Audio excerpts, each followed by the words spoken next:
broadcast is now starting. All attendees are in listen-only mode. Good morning, everyone. Olivia Bowden here from VTIC, and welcome to the June instalment of our monthly webinar series. We are on to number 5 for 2018, would you believe it? Just to recap for you guys, February we had workplace relations. March we had PR for tourism with Chatterbox marketing, which was a terrific one. April we had risk management 101, and May we had turning small business competitors into partners with Despino. So I hope you're able to tune into those. If not, just a reminder that you can jump on our YouTube channel via our website vtic.com.au to check them out. Today we have Asialink Business coming to present to us. Thank you guys for joining us. It's been a bit of a big week for a couple of you, Nick in particular, running around the state. We are talking about quality experiences for Chinese visitors. So without further ado, over to you guys to take it away. Thank you both. Thanks, Olivia, and good morning to everybody. Really pleased to be here and to be a part of this VTIC webinar series. My name is Nick Henderson. I'm Director of the China Practice at Asialink Business, and really pleased to be here with my colleague Thomas Day. Hi everyone. To basically run through some of the elements relevant to creating quality tourism experiences for Chinese inbound tourists. Before we get stuck into the content, I thought it would be a good opportunity just to briefly introduce us and who we are and what we do and how we fit into the picture, and then we'll get stuck into some content which I hope that you'll find interesting, and I encourage you through the question box on the right hand side of the screen to post any questions as you're going through that you may have, so that we can address them either through the session or at the end part of the session. So this webinar is designed for you so that you can get insights and information, and I do encourage you to engage as we go through.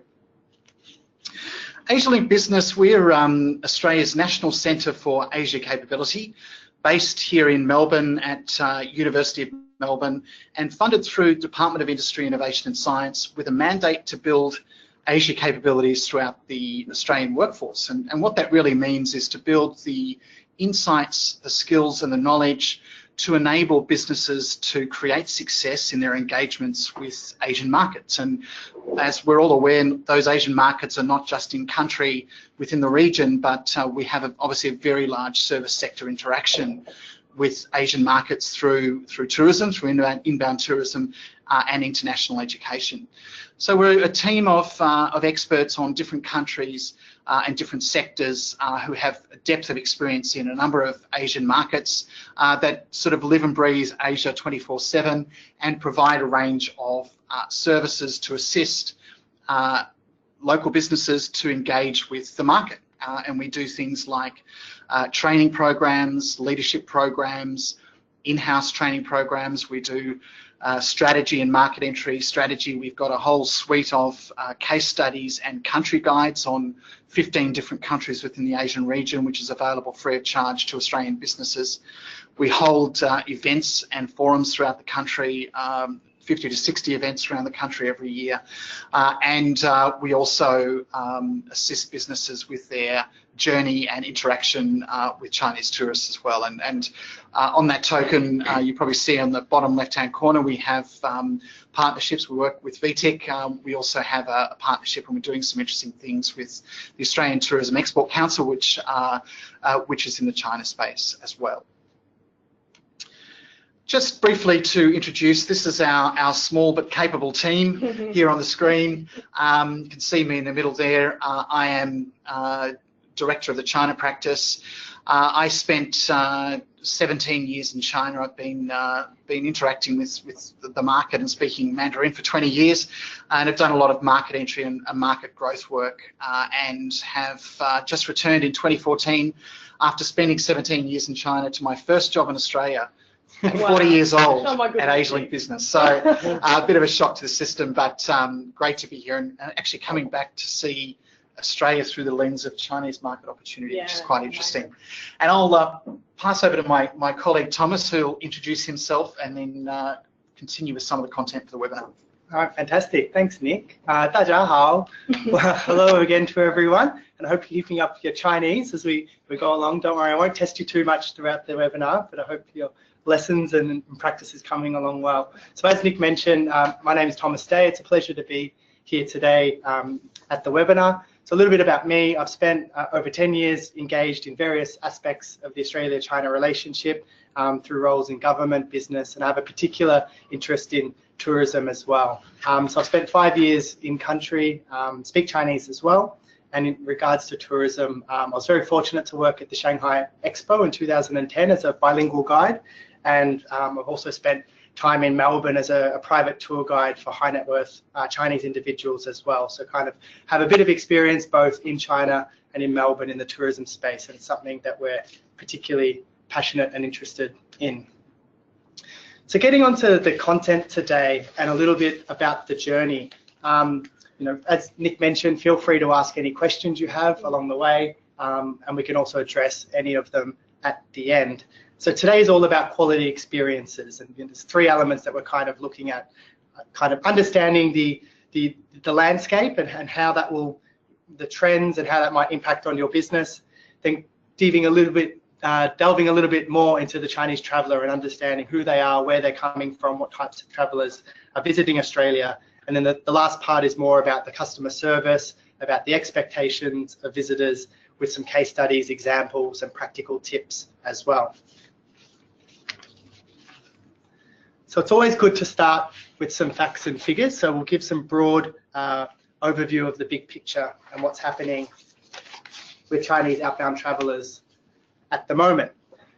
So a lot of you are probably aware of a lot of these are facts, but we'll start it from a global perspective. So I'm sure you're all aware of the global explosion of Chinese outbound travellers. But actually one of the things that is quite interesting that it's only a recent phenomenon. So if you look at the slides, in the year 2000, there was 10.5 million trips taken overseas by Chinese travellers. And in the last 18 years, that's exploded to around 145 million trips. So that's over 1,000% increase in travel. And as I'm sure you're all aware, the trend lines are just continuing to go up. So it's a huge market, both in terms of numbers and also in terms of value and spend as well. So it's been the biggest spending market since 2012.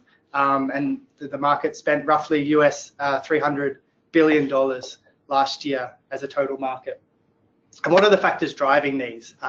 The growing middle class, the rising disposable income, improved connectivity, both via airlines, visa, ability to get visa restrictions, stronger currency. And then one thing that we're going to touch on in this session is, the new millennials, the new overseas travelers, and the mindset of, Chinese travelers that want to seek those unique experiences around the globe. I think that's a great one, Tom. We here at VTIC all the time hear from operators about how the demographics changing in terms of who's coming to visit them, in terms of operators. So I think it'll be a topic to touch on that younger generation, how they're travelling, what they're looking for in experiences. So great that we're coming back to that. Yeah, definitely.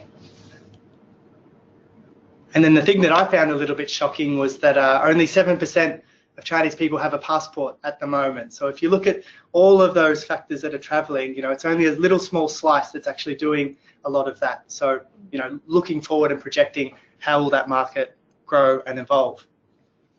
And then coming to Australia and looking what's happening from an Australian perspective. It's the #1 outbound tourism market, should have #1 there, taking over New Zealand just recently in terms of total trip numbers, and we're getting around 1.3 million trips last year. So to put it in perspective, going back to the global figures, that's less than 1%. So whilst we're doing extremely well, and 1.3 million is a fantastic number, it is less than 1% of the total outbound number as well. And in terms of spend, it's #1 spending market, spending around $10 billion in 2017 as well. And then coming back to Victoria, once again, it's a very positive story with total numbers here. The graphic that I've got up there is it's from December 2016, but it's a really good one from Visit Victoria. And the way I like to look at this is the total spend from the China market in the year 2016. But you can see the total value of the China market there roughly outranks the next 6 competitors combined. So, the total spend from the China market is more than New Zealand, UK, Malaysia, US, India combined. And the expectations are that in the next, by 2020, that it's going to outrank the next 10 countries combined. So I guess, if you look at that, and I'm sure there's a lot of you that are already engaging a lot with the China market, and maybe some that are less so engaged. But, if you look at the broader movement of international travelers to Australia, it's definitely a market that you should be paying a lot of attention to, and looking into how you can tailor your services, how you can adapt certain parts of your business to attract more of these travelers as well. And then these are just some broader trends that are happening. But there was a really interesting report that came out by the Australia-China Business Council and LEK Consulting that estimated that the total visitor numbers to Australia from Chinese travellers by 2026 will be 3.3 million. So that's an almost tripling in the total numbers by 2026. So, thinking about what the capacity is like at the moment for your current business, and then, how will you cope with potentially 3 times, the amount of visitors. So that's a quite interesting figure to look forward to. Enormous. Yeah. A lot of those other figures and points we've touched on as well, and we're really looking forward to, touching on the move from the, group travel experience to the more free and independent travellers, as well as the, the different changes of what's happening in China with travellers coming from, tier 1, 2, and 3 cities as well. And something that we're probably not going to touch on, we'll touch on at various points of the talk, and happy to chat about it more in questions, is the role of technology that plays in the traveller experience. China is unbelievably connected via tech, and I'm sure if any of you have travelled there in the last few years, the mobile payment system, the whole ecosystem, you don't need to do anything face-to-face anymore, from ordering your dumplings at a restaurant and paying it with it on your phone, ordering a taxi, it's online. Yep. If you haven't bought your lunch, you can order it online, someone will deliver it to your door. So the convenience and speed of online technologies as well, but how that might interact with your travel experience as well. So what can you do in your business to make sure it's a seamless experience from a digital perspective, from various ends, from the planning stage to the arrival stage to the word of mouth referral stage. Actually, Tom, you make a good point, and this is probably a good platform to raise this. We could look at doing a dedicated webinar on technology and how your Chinese visitor interacts with you via technology. So if that is of interest to you listening today, just yell out and we'll look to schedule something in. Fantastic. Yeah. I think that could warrant a full hour in itself, don't you? More. Yeah. Full training session with you guys. And as I touched on briefly, just the interconnectivity and the fact that there's a lot more travellers coming from more cities in China. So whilst what was that 2010, it was mainly coming out of 3 cities in China, all the major hubs and ports, and now you've got visitors coming from 2nd and 3rd tier cities. The increase in seat capacity means that more travellers are able to get here, and it seems like every second day a different city around Australia is announcing a direct flight with China, which is quite exciting. So the capacity is increasing, and also the people from different areas and regions of China are getting to experience different parts of Australia as well.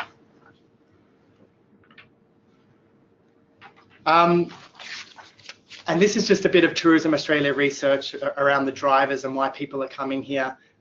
Many of you are probably familiar with this, but I think it's always good to remind yourself of, what are the top things that Chinese travellers are looking for in a holiday, and specifically around Australia. So the 3 that stand out from this map are, aquatic and coastal, natural beauty, and wildlife. So, what parts of your business, are related to that? Can you, dial up anything to make sure it's, highly visible and attractive to visitors?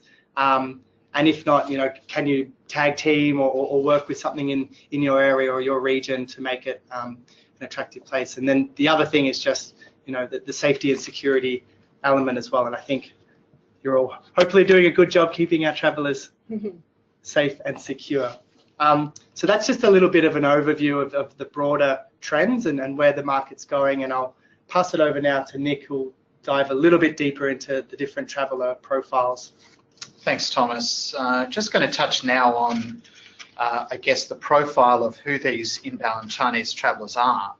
And I think it's relevant to those of you attending today's webinar to understand a little bit more of the makeup of the visitors that are coming in.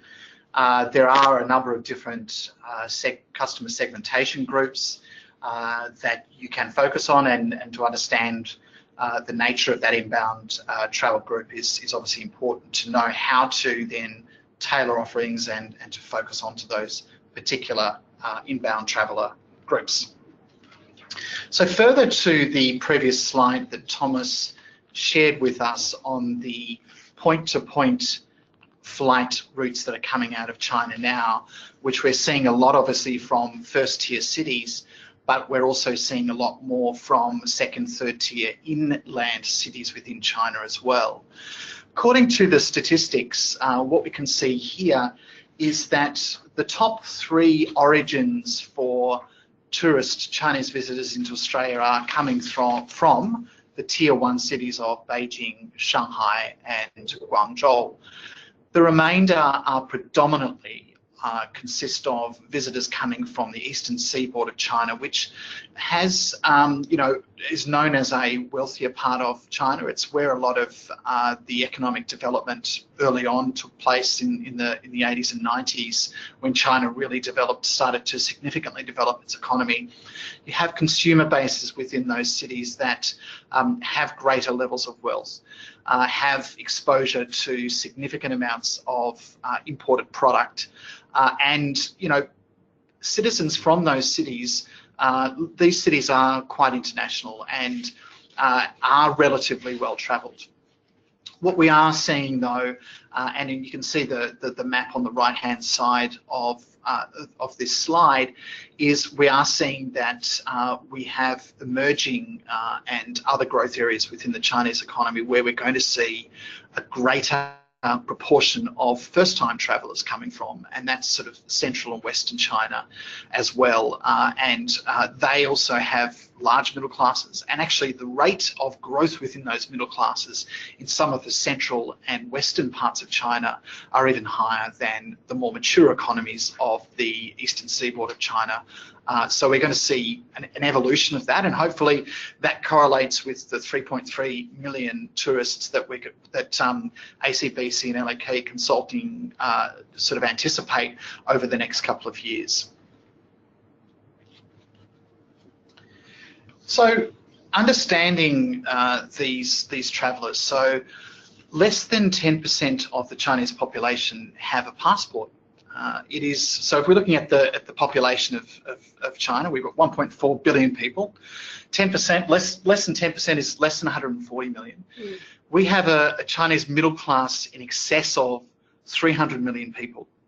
So, there is a lot of room for growth in terms of this tourism group.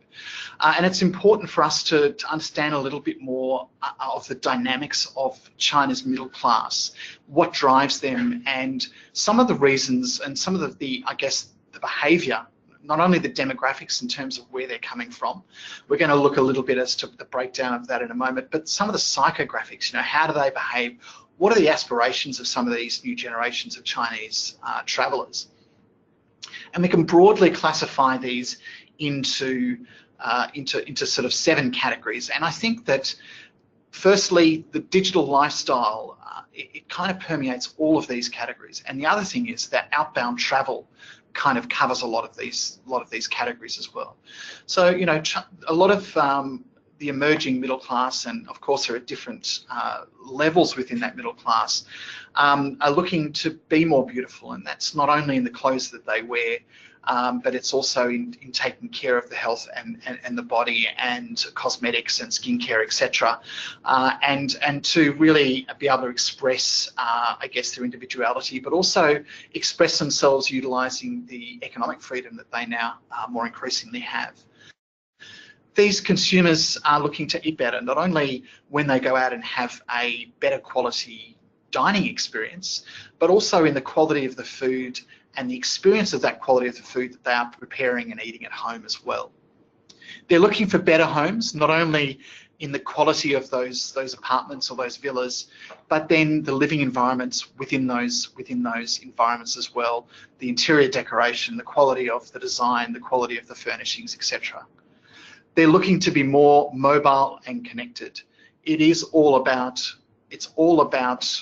convenience, and what we're finding is some of the largest penetrations of mobile in the world in China. We have over 600 million mobile users, and they're using smartphones. So it's a laptop, didn't they? Straight to pretty much. And I think if you look at mobile payment penetration and lots of other things, it's very much linked to this really wide rollout of mobile, and we have better mobile coverage in a lot of Chinese cities than we do in Australia. Definitely. I think we all know that. I feel like China in a lot of ways has leapfrogged a lot of technologies. Yes. You know, we talk about mobile payments and credit cards. It kind of went from cash a little bit to credit cards, but then straight to mobile payment. And you know, to the point now, if you want to use a credit card in China, if it's non-union pay, it's actually quite difficult. So just understanding that, you know, the pace of change, the connectivity, and that, you know, people are leapfrogging certain technologies. So the other couple of things which are just good to note, it's a lot of these middle class travellers are also looking to have more fun. They're after more unique experiences. They're looking to enrich their lives. A lot of the cities that these citizens live in have really grown in a very, very short space of time. The living environments have improved, but they're looking to improve the overall enjoyment and leisure time. So that's a big part of Chinese lifestyles, where consumers are spending their money as well. And health, well-being, and the importance of education, which are very much linked to Chinese values and goes all the way back to Confucianism and the importance of education within society. And now with more economic freedom, people are able to afford that, and luxury, and being able to express their newfound wealth through the purchase of luxury goods and services and experience. And I think that is very important for us to understand, is that we don't necessarily, in all of the tourism offerings that we have, need to go mass market. There are very niche segments that are looking for luxury. They're looking for very unique high-end experiences, which are also high margin opportunities for the Victorian tourism sector as well. So the composition of inbound visitors from China has changed over quite a number of years. What we found initially when Chinese travellers started to travel into Australia, and this was predominantly due to reciprocal visa restrictions, was that the only way that people could travel outbound and could travel into Australia was via groups. So these tour groups, which are all organised through certain tourism operators within China. When the tourism groups arrive into Australia, their passports get taken, and pretty much everything is pre-planned, and are on very, very tight schedules, and you know, sort of 4 cities within a week, and really not exploring the best that Australia and Victoria has to offer. What we've seen over the last 5 years in particular is the emergence of the free and independent traveller. So these are the travellers that are booking on their own. They are not necessarily just going for the group travel experience. They are booking flights separately. They are booking accommodation separately. They may go for flight and accommodation packages, but they're travelling independently. And if we look at, on the left-hand side of this slide, of some of the, I guess, the elements of who these travellers are, they tend to be younger generation travellers that were born in the 1980s and 90s. So we can say that they're the millennial generations from China. They're very internet savvy. They pretty much have a very digitally integrated life. They tend to have quite a bit of experience in travelling outbound. and Australia may not be their first destination. They certainly may have some level of English so that they are able to travel independently. They're able and confident to search, plan and book. They are time rich and sometimes they're time poor, but they can be time rich and they're willing to spend more and looking for unique and personalised experiences. And you know, the benefit here as well is that they're looking for fantastic city experiences, but more increasingly, and we saw those drivers of why Chinese visitors love to come to Australia. It's about those natural experiences, the coastal aquatic regions, etc. They're really after natural, pristine, beautiful experiences as well. So we're seeing this change, and I sort of will anticipate that that 54% on the left of FIT travellers is only going to increase, and we're going to see a smaller number of group travellers. Now, that does not mean that group or organised day trips out of Melbourne through some of these travel agents into regions is going to decrease. It just means that organised group sort of travel arrangements that are completely integrated all the way from China all the way through back to China, that element is going to decrease. But we're certainly seeing more visitors that are willing to explore, jump in a car, drive on the other side, the correct side of the road, and explore all that we have to offer here in Victoria. And I think there's also a bit of sometimes it can be blurring of lines with the free and independent and group travellers as well. So for example, I've got colleagues that when their family visits, they might organise 75% of the trip, but then they're like, oh, Phillip Island, I don't want to rent a car, or it's just easier to go on a one-day package tour, or, you know, visiting out to Sovereign Hill, etc. So, you know, sometimes the FIT will also do that group tour experience as well. And we also had a question, Nick, I might bring it up now. Did you? Yeah, I'm happy to ask it. It's actually one that Malcolm sent us a couple of days ago in preparation for the webinar. He says he has a holiday rental out in the country. They're a large country farmhouse close to Sovereign Hill, and they'd love to get more Chinese business, as I'm sure a lot of you guys listening today do.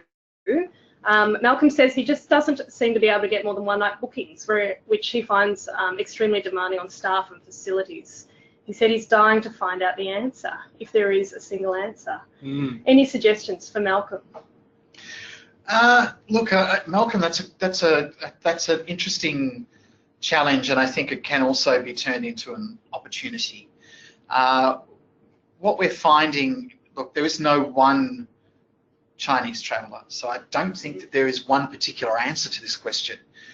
What I think it could well be that tourists want to try and experience as much as they can during the duration of their trip. Now, if that duration is between 1 to 2 weeks, you know, and they're coming to Victoria, they're more likely to also be travelling to other states as well. So if they are taking a trip out to regional Victoria, out Ballarat way, they will probably want to have that experience as part of, you know, trying to get in and cram in as much as they can. A broader trip, yeah. Exactly. Now, I think the challenge and the opportunity open to I guess the industry out where you are, and including yourself, is can you work with your local industry to arrange some interesting half-day or day trips and integrated plans that you can then turn around to people prior to them checking in,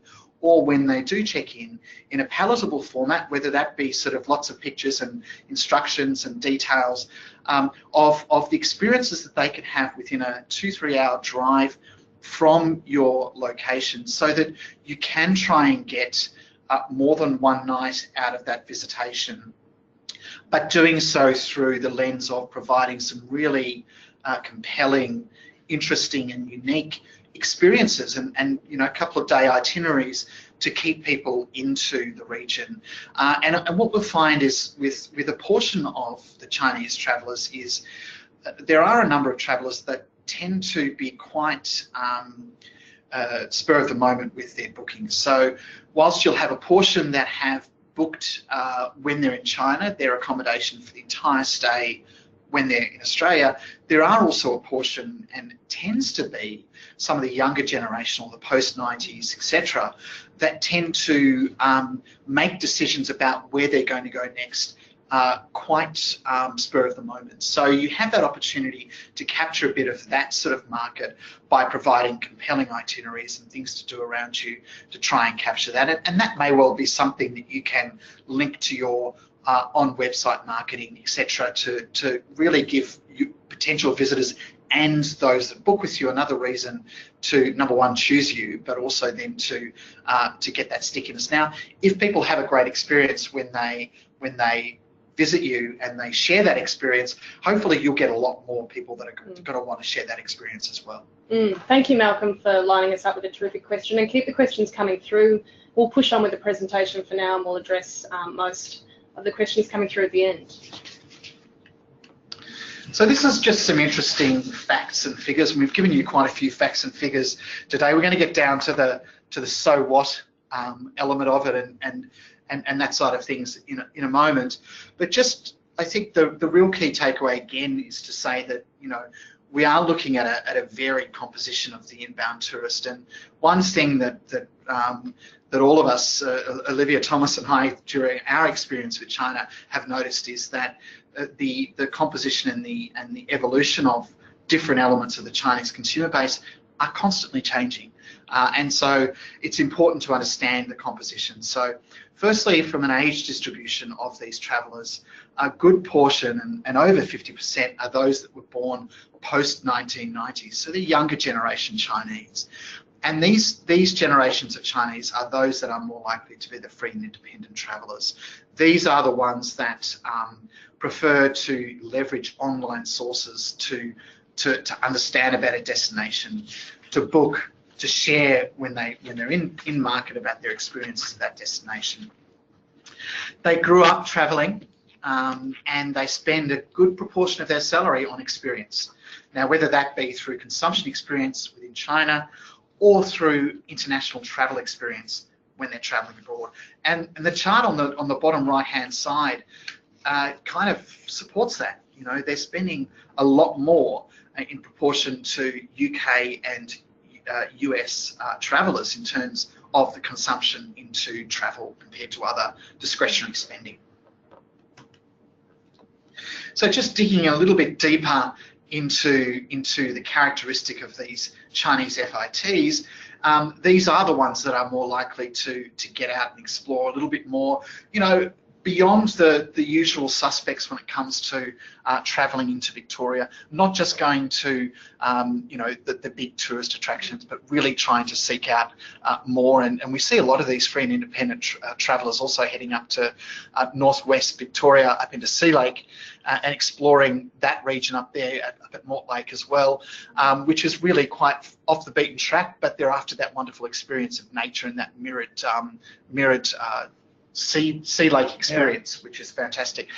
Just this diagram shows that they're wealthier, more experienced, they're better educated, they're willing to stay longer and spend more. And you know, it's up to businesses to think about, well, how can we get them to do that? And we'll talk a little bit about that as well. There's a really trendy Chinese saying amongst a lot of these millennials, and the saying, I'm going to say it in Chinese and then I'll translate it. 世界那么大，我想去看看, which means the world is so big, I want to go and explore it. And that's very much the mindset and the mentality of these Chinese FITs. And what is important to this group? It's this digital connection, and I think it's a thing that we've mentioned a few times over this webinar. And as Olivia mentioned, it's something that perhaps you could have a standalone webinar to focus on. Is that these lifestyles from these millennials and younger generations of Chinese travels, and also older generations as well, are very much on the handset. So it's about sharing experiences through WeChat moments. It's about talking to people within social groups on WeChat and other platforms to ask them, where I'm going to Australia, you were there recently, I'm going to Victoria, where should I travel? And sharing experiences from other people, but using the handset as a mechanism to look at the Chinese version of TripAdvisor reviews,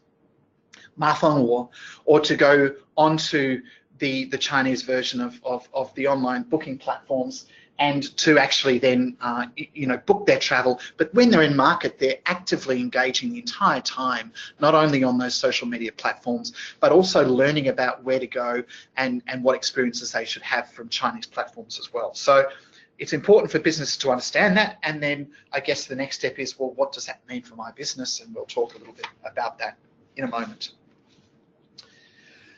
What is the meaning of travel for different generations of Chinese? Well, it's slightly different.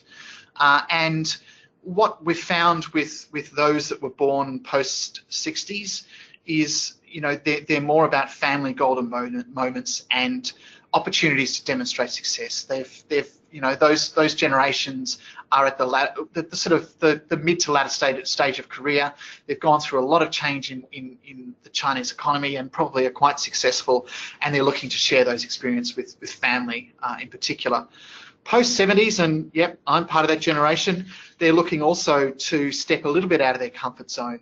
And it's also slightly experiential, but this generation also have a bit of professional and career success and the ability to have very unique experiences and high-end tailored experiences as well. And post-80s, getting away from reality and opportunity to indulge, etc. So as I said, there is no one generic Chinese traveller. It's important for us and all businesses to take a look and think about who we're trying to target, what are the drivers and motivators of those travellers, and then how you can then tailor your offerings for those particular markets. Nick, I might interject for a moment. We've had a question from Joanne. It's an interesting one, and it's about big groups of Chinese visitors. And she asks, how do you balance attracting these big groups of Chinese visitors without alienating the locals? For example, if she accepts a big group of, say, 50 visitors, Chinese visitors, into her restaurant, how do you balance that off with, keeping the locals happy and content? Look, I think, Olivia, that's always a challenge. I think when it comes to this whole topic of being China ready and catering to Chinese travellers, there's one school of thought is that you go to one extreme and you Chineseify everything, and you've got big signs everywhere in Chinese, and everything is catered towards that customer base. I think the approach that we feel is the most relevant is to, your business is unique because of a number of different factors. You need to maintain the unique element and the essence of your business. What makes your business in regional Victoria? What makes your travel destination, your bed and breakfast, your adventure tours business unique? You need to maintain that and enable through communication mechanisms, etc., for your traveller, whether they be from mainland China, whether they be from Japan, whether they be from Queensland or wherever it may be, to interact with your experience in the most seamless way. Now, that may well be through digital platforms, that may well be through the way that you package certain offerings, but it's important to have that balance and to maintain the unique value of your business. Now, there is a decision that each business needs to go through is, well, how do you balance out, having a large number of Chinese travellers with your local clientele as well? And that's a hard balance for you to undertake. And I think it's important for businesses to have a clear idea of who their target customer is and make sure that you have that right balance and that the offering that you have, again, appeals to all of your customer base.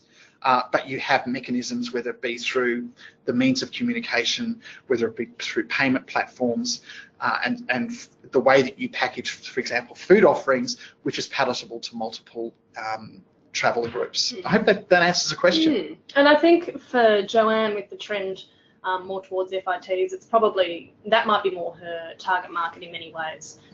Independents or people travelling in carloads or 2 or 3 at a time, as opposed to these big groups coming through.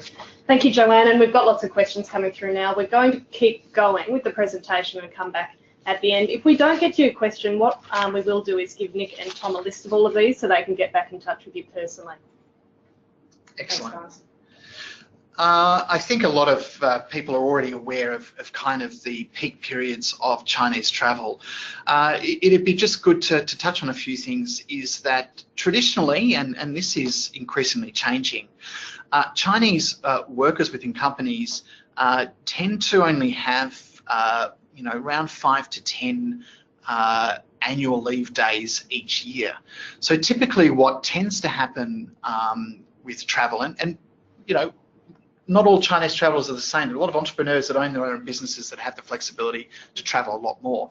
But what tends to typically happen is that a lot of that travel, that taking of that 5 to 10 days, tends to be combined with public holidays. And the key ones are listed up here. Obviously, Chinese New Year is a big one, and a lot of people take 1 to 2 weeks after or before Chinese New Year to make that kind of a longer travel period as well. We have others, May Day, and then we also have the Chinese National Day holiday around the 1st of October.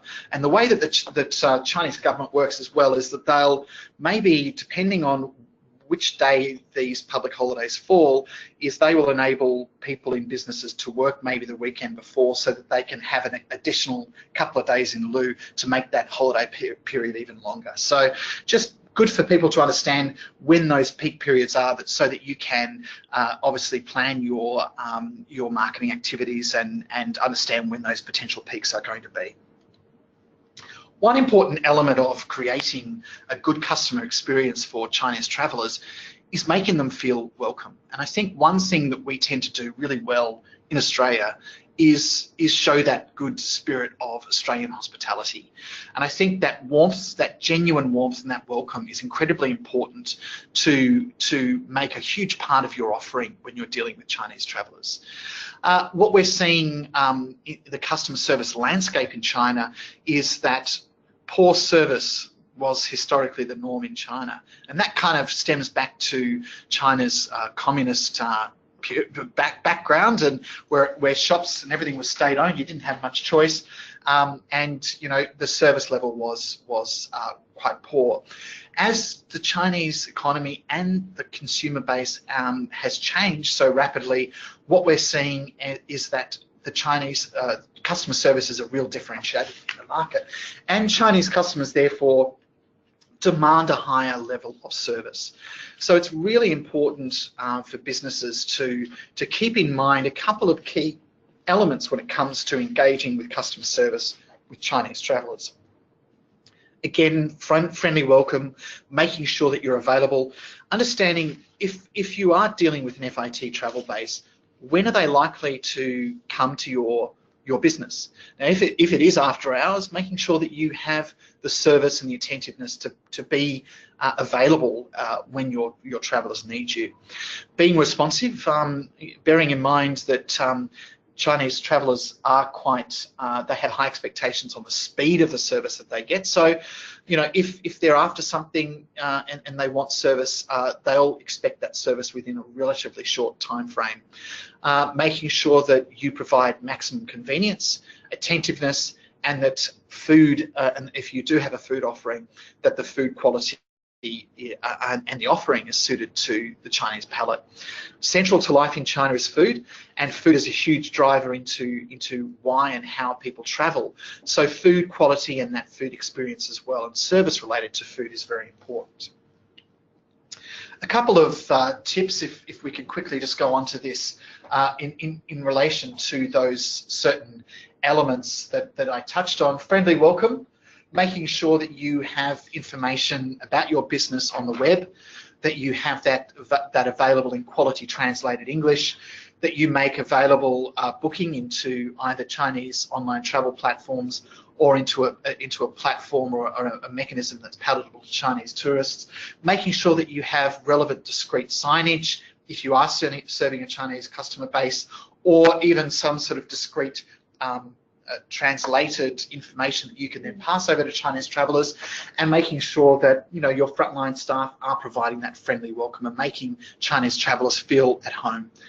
Availability, making sure, again, opening hours, making sure you have the relevant level of Chinese translations, responsiveness to service requests and to solving problems, you know, it's important to make sure that if a problem does come up or arise, that it's handled in a culturally appropriate and sensitive way.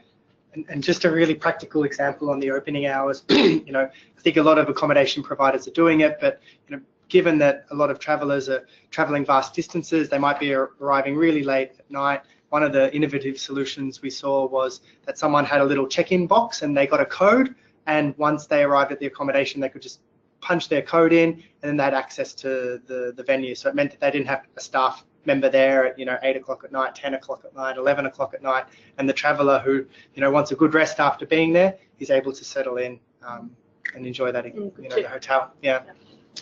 And then I might just go to the food quality piece.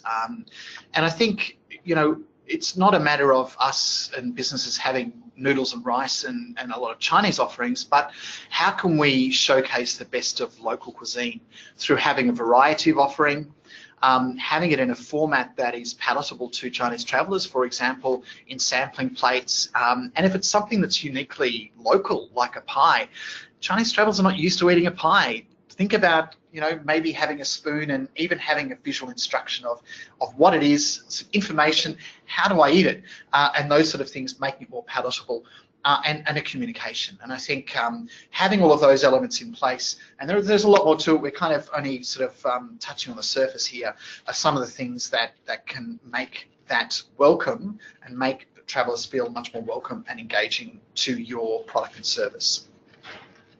Some of the concerns and some of the challenges that Chinese travellers have that I think it's important for businesses to look at, how can I address that in my business to provide the right level of welcome to Chinese travellers? So some of them are cultural concerns and things like language barriers.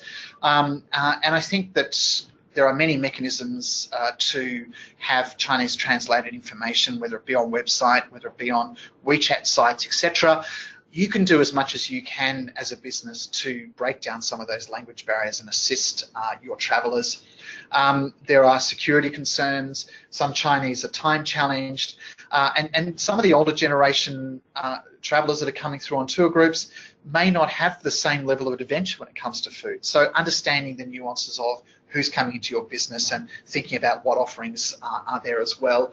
The practical concerns that travellers have are, can I pay in a locally palatable way? So I'm sure a lot of people have heard about China Union Pay.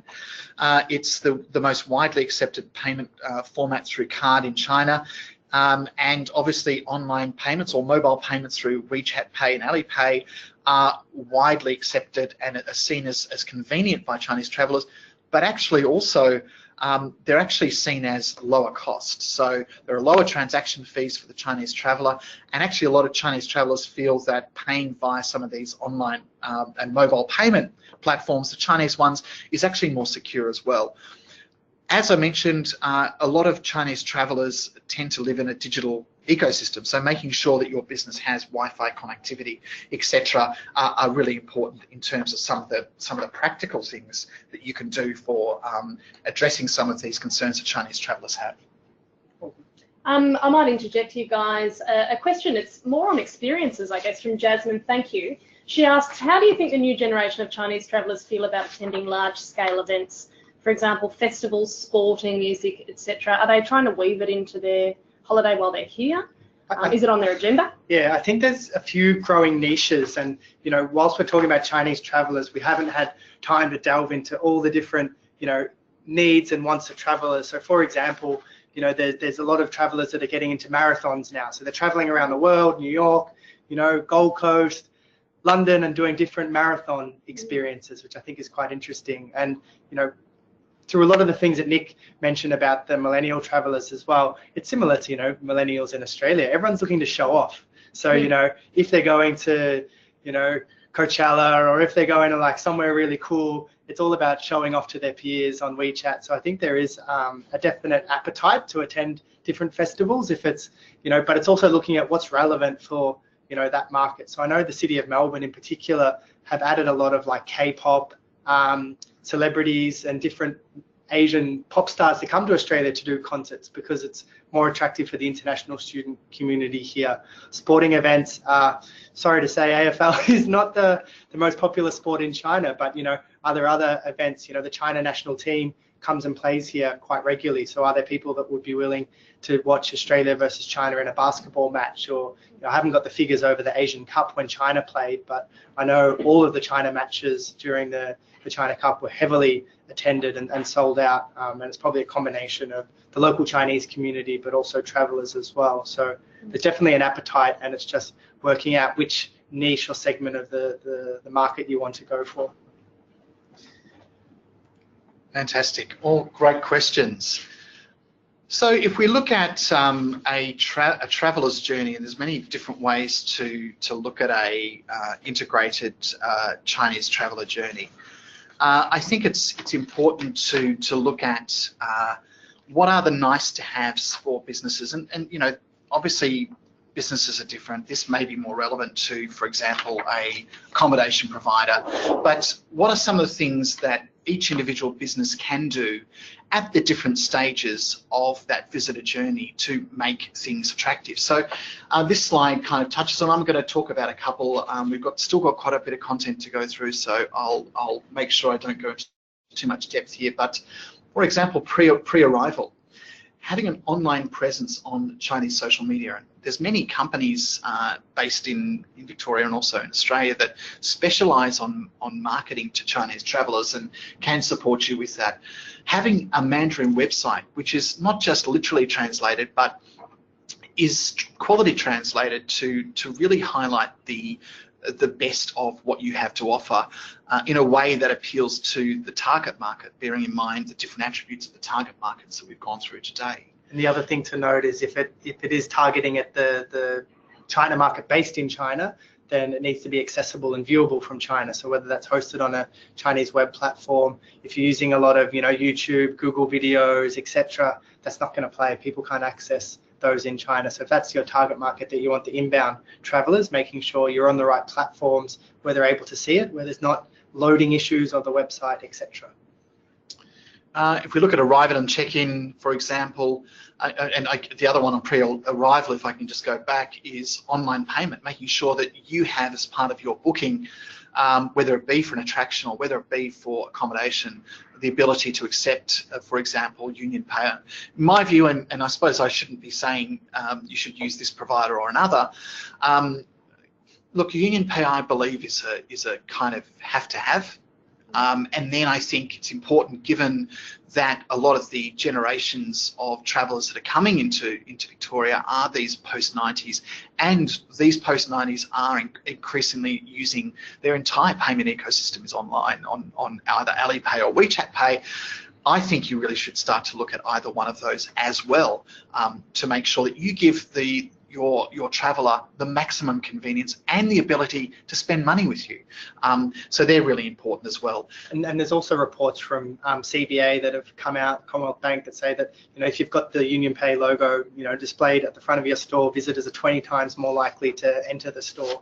So it's another way of marketing as well. And just on a practical tip of having that, if you speak to all of the major Australian banks will have ability to integrate Union Pay into your facilities, and then with the WeChat payment, Alipay, online payment, there's a lot of third-party providers as well that can assist you with installing the right payment platforms, etc. And it's not a huge cost to business either. So just again, a couple of things that businesses can take away, or people on this webinar can take away from this session as well, is really understanding the importance of connectivity and sharing and the digital usage by Chinese travellers. So obviously making sure that Wi-Fi and internet access is in place, and making sure that people can stay in touch with their friends but can share the experience that they're having with you, and through geotags that they can say, well, I'm here at this fantastic bed and breakfast outside of Ballarat. look at this lovely vista outside and look at this great food that I'm eating, linking that to the location, sharing that with their hundreds and hundreds of friends, and enabling them to be able to do that, but also enabling them to be able to have access to internet, to then to be able to research the next stage of their journey as well. Again, just some facts about payment. In China, 62% of outbound travellers will use UnionPay compared to a lot of other mechanisms. This landscape is changing. As I said, UnionPay is almost like a hygiene factor. You need to have it, but you need to give Chinese travellers, if that's an important part of your business, the means to pay in a way that is acceptable to them. And it often means that they're paying lower rates in terms of fees, they're getting better exchange rates, or they're getting bargains, they're getting points, they're getting whatever it may be linked to their UnionPay, their Alipay, their WeChat Pay accounts, and they're willing to spend more money that way, which is important for us to understand. And I think a really easy way of looking at it is if, say you're going to Europe tomorrow and all of a sudden all your credit cards were taken away from you and you couldn't use them, you couldn't use Visa, you couldn't use MasterCard, how would you go through that experience? And I think in Australia, not many people use mobile payments and it'll just be cash. It's just really inconvenient. So making it as convenient as possible is really important.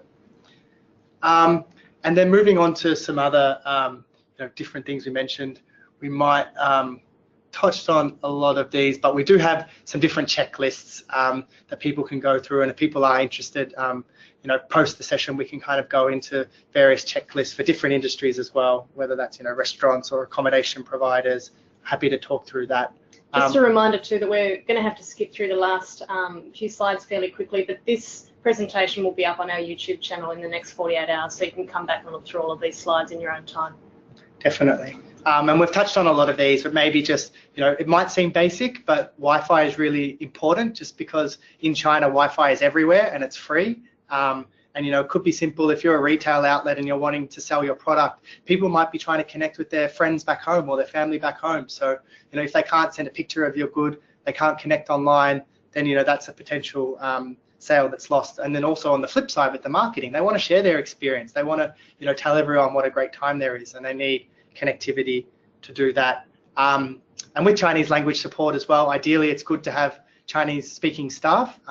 That's not possible for everyone. So if it's not, what online apps can you use to facilitate that process? So I think there's a few coming out now that help with voice recognition and translation. I can't remember them. If I think of it post session, I can send it through. But even WeChat, for example, it's got a translate function. So if people write down what they want, their request in Chinese, you can translate that into English, respond in English. So that's another way of, having a conversation with these travelers. And or if you've got FAQs and things that people ask all the time, can you have a static translated list of, do's and don'ts that would be relevant rather than telling people over and over in English and they might not necessarily understand. And then just a few other little tips. We've touched on a lot of these, but, making sure that, they're on all the digital platforms. That could be a topic for another session, but, doing some social listening and seeing what people are saying about your business, and, how they're doing it, what people can you invite from the region, whether you've got budget to get a KOL from China or even just people from the local Chinese community to come and experience your product or service. And then, maybe the other one is just the importance of the photo as well. So, people are wanting to take photos, share their experience. Can you curate? Can you, create the hero moment, that really good photo where people can share their experience? And then can you have it geotagged via WeChat, via, Foursquare, Fourspace, so people can look at your business straight away when they're visiting. If they're viewing from China, like, that's a great photo. All right, I know how to find you now, all on digital. And this is just an example of, what Hilton's done. And there's a lot of examples of best practice across the world. Probably not everyone has the budget of a Hilton hotel to instigate a full program, but I think there's some really easy things that can be implemented across a lot of businesses, whether that's, the welcome note, whether that's putting certain things in the room, the different breakfast options, it's that balance of, trying, Australian local cuisine, but I also had a very, successful person I was taking on a tour, and he'd stayed at all the best hotels in Melbourne and Sydney, best of the best. Then on the last day, I'm like, oh, what do you want to do this morning? He's like, I just really want Chinese food. And I'm like, oh, okay. And then I took him to his we had Chinese breakfast, and he said it was the best day of the entire tour. And, I've been on tours in China where I've spent, a week, a month eating all Chinese food every single meal, and it gets too much at some stages. So having that really, little things here and there that make the experience. I just, if I can add in, Thomas, what we are working on with Australian Tourism Export Council is quite a comprehensive China-related training package for enabling local businesses in the tourism sector throughout Victoria and throughout the country to get different elements of their businesses completely up to the standard to really provide that great experience and that great Australian host experience for Chinese travellers, all the way from frontline customer service all the way through to how do you market your business to the tourism trade in China. So you're actually getting that push and that pull as well from the market, and taking an integrated approach to really getting the most out of that inbound Chinese travel experience. And we're really looking forward as well to working with VTIC and VTIC members as a part of this initiative. So please stay tuned, and no doubt there'll be more information in the coming months about that as well. Absolutely. Definitely. And we'll leave our contact details at the end should people want to drop us a line or register their interest, etc. Fantastic. Now, we are just about out of time, but one particularly pertinent question came through on a different kind of avenue. It's from an accommodation provider. He's on 200 acres of forest full of native animals, and he says that every Chinese group that stayed with him has said, we wish we'd stayed longer. If you were him, would you approach tour operators to make him part of their visit? If so, how do you get in contact with these guys, and is it a fruitful avenue to pursue? Definitely. I think following on from the comment I mentioned earlier about different niches and travel segments, without knowing the full details of your business, I know farm stays are becoming extremely popular, especially parents and kids together. So they kind of go out, and that's a way of getting people to stay, Malcolm, for more than one day. It might be, a 2 or 3 day experience. So I don't know exactly what kind of activities you can offer there, but whether you need to tweak some things and get a more hands-on experience, shearing sheep, milking cows, planning things, eating the local fruits, offering that really great experience. And then, for people to hear about it, I guess there's 2 elements that I would look at. So one is, the inbound tour operators, is whether you want to have, a recce and getting people out there to experience it themselves and experiencing the great service that you provide. And the other one, and we can probably have a chat offline about, how to connect with those groups. And the other one is just doing some social listening and hearing what people are saying online. The reason being that, the power of online reviews, especially the free and independent traveler market, they really value the reviews online. So they'll be, reading all the different blogs and different websites out there in a lot more detail than, we would here in Australia. So if people are telling that good story, that's another way of, one, letting people hear about it, and 2, getting people to stay online longer, because you can ask if they have that comment, say, oh, share it online, tell people, so when they come, or whether you offer, 2 or 3 day packages as well as part of it.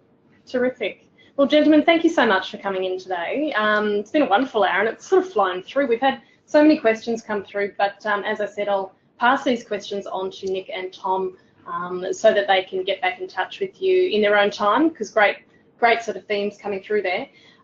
Just before we sign off, would like to draw your attention to a couple of upcoming events that VTIC are hosting. First of all, our Mixer series, growing all the time. Our next one is the 4th of July, held at the Melbourne Sea Life Aquarium.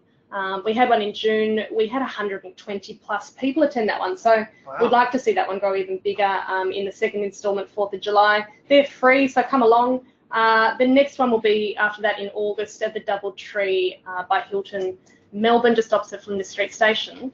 And of course, one of our biggest events of the year, the Vic Tourism Conference, happening 30-31 July down at Cape Shank. This one's selling incredibly quickly, so I would suggest get your tickets now. It might be the case this year that we have to cap and sell out a day or even the whole conference. So if you're interested in coming down to that one, get your tickets now so you can be part of it. Details of you guys right there if you want to get in touch with Nick Henderson or Thomas Day at Asialink Business.